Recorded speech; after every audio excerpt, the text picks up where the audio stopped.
if India has to achieve the target of $5 trillion economy, with which our Honorable Prime Minister Shri Narendra Modi ji is talking about and dreaming about, then we have to evolve as knowledge-based society, knowledge-based economy.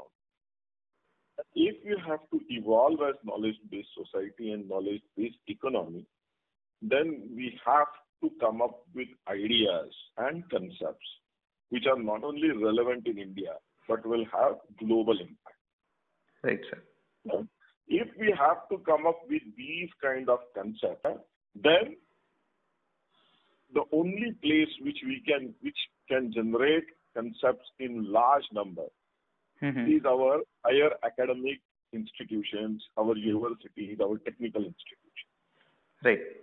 So it is very, very important for Ministry of HRD to ensure that these institutes, especially the technical institutes and universities, emerge as what we can say islands of innovations and islands of entrepreneurship. So we should have 1,000 such islands of innovation and entrepreneurship competing against each other, working, and not only just creating ideas for local problems, but also creating ideas which will have global impact. Right, right. We also need to ensure that our higher education institutes, it's all mark-based, grade-based culture where students, even professors, are only oriented towards marks and grades. Yes. And this needs to change. Absolutely. So, and this is a tectonic shift which needs to happen. This is a cultural shift which has to happen, where students move away from mark-based, grade-based thought process to more innovation-based, entrepreneurship-based thought process. Right. And for that, HRD is taking multiple efforts. But as I said, it is a cultural shift. It is not going to happen in 1 year or 2 years. It's going to take time. Right. But still, we are very hopeful and we are doing multiple efforts. And now we have started getting good results also. Yes. So we are working on 4 different pillars to ensure that innovation ecosystem gets established in our higher. The first pillar is of the policy, where you have to have right kind of policy. Okay? Right. So we have to unshackle students, we have to unshackle faculty so that they can give more time. They can keen on doing entrepreneurship and innovation. Okay? Right. For example, recently we launched National Innovation and Startup Policy for faculty and students. Yes. It's a very, very unique policy, very innovator-biased policy, which will motivate students, which will motivate faculty to go on path of innovation and entrepreneurship. Right. I can talk a lot about this policy, the different aspects of it. Large number of media houses have covered it. But I would like to highlight 2 important points in this, is that this policy allows innovators to owe their IP. It puts cap on revenue sharing, equity sharing by the institution. Yes. Then students can actually take a semester break, year break, to pursue their entrepreneurship and come back if required. Right. Then every institute channelize 1% of its total funds to support innovation and startup related projects. Even students can get credits for the activities which they are doing for startup and innovation. So there are many such very, very important parameters as part of the policy. I will request to viewers to go ahead and see that policy. So that is the first pillar. Sure. The second pillar is hand-holding of institutions. Because what we realized is large number of institutions, their leaders are very well-meaning leaders. They believe that entrepreneurship and innovation needs to be promoted, but large number of them don't know how to go about it. So currently we are hand-holding about 1,500 institutions through our initiative called IIC, Institution Innovation Councils. Right. And every month we give them an activity to these councils to do. And if they do that activity based on our suggestions and as per our requirements, then in due course of time, maybe around a year or a couple of years, we will ensure that that innovation ecosystems not only gets established into that organization, but gets stabilized in that organization. Right. Or educational. So Right. this is second pillar, which is handholding of state. Right. The third pillar is more of competitions and providing platform for our technical students, our non-technical students to showcase their ability through initiatives like Smart India Hackathon, which is now evolved as the world's biggest open innovation model and world's biggest hackathon or largest hackathon. So that is this or ideathon kind of concepts or samadhan kind of challenges or grand challenges.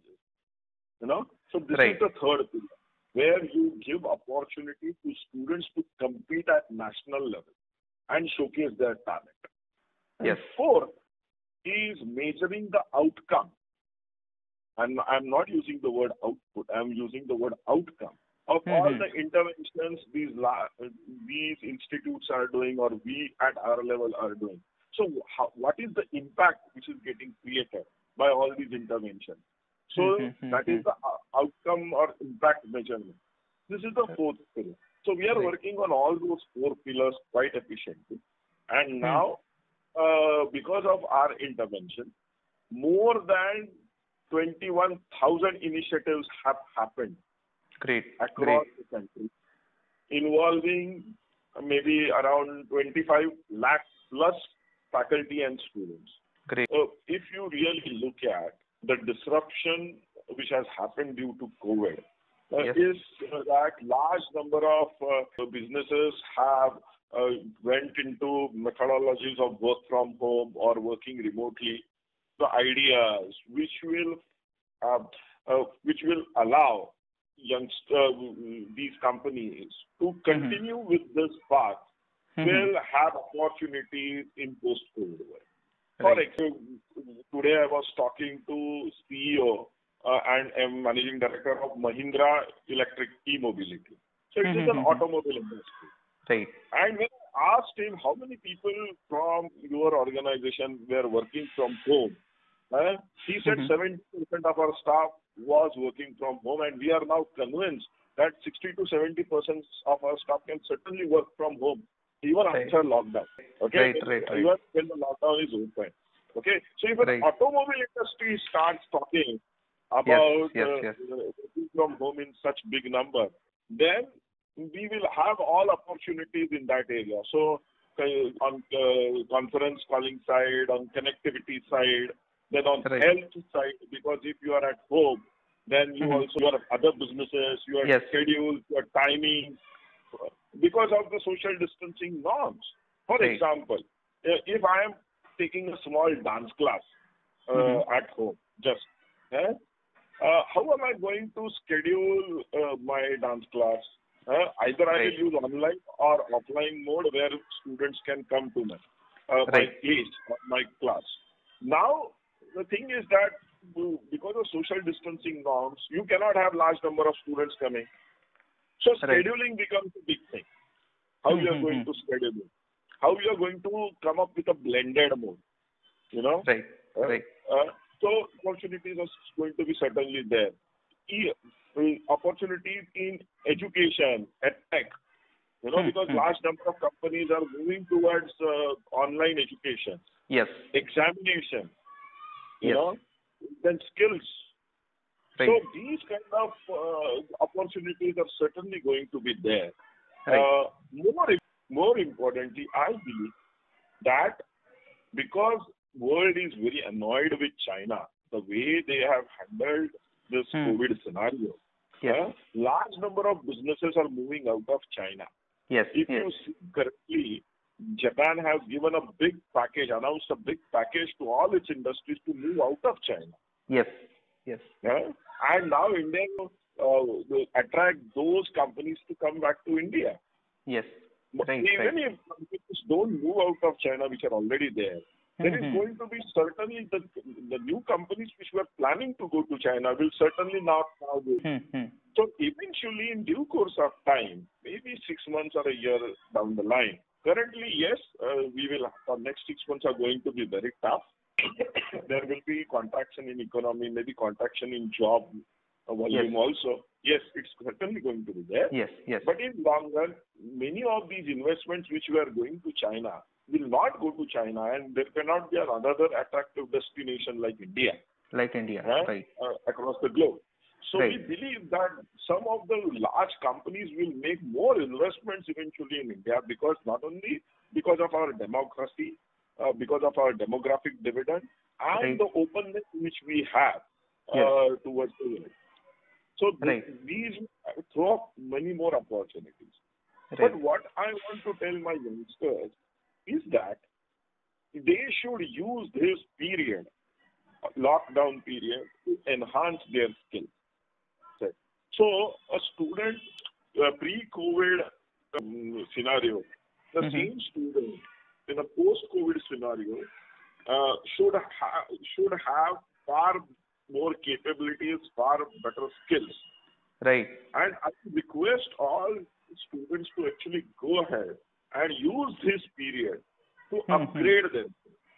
Yes. Use digital courses, use MOOC platforms like Swayam. Right. To upgrade your skills. And you should be better prepared for the upcoming job opportunities than what you were prepared before the pre-COVID world.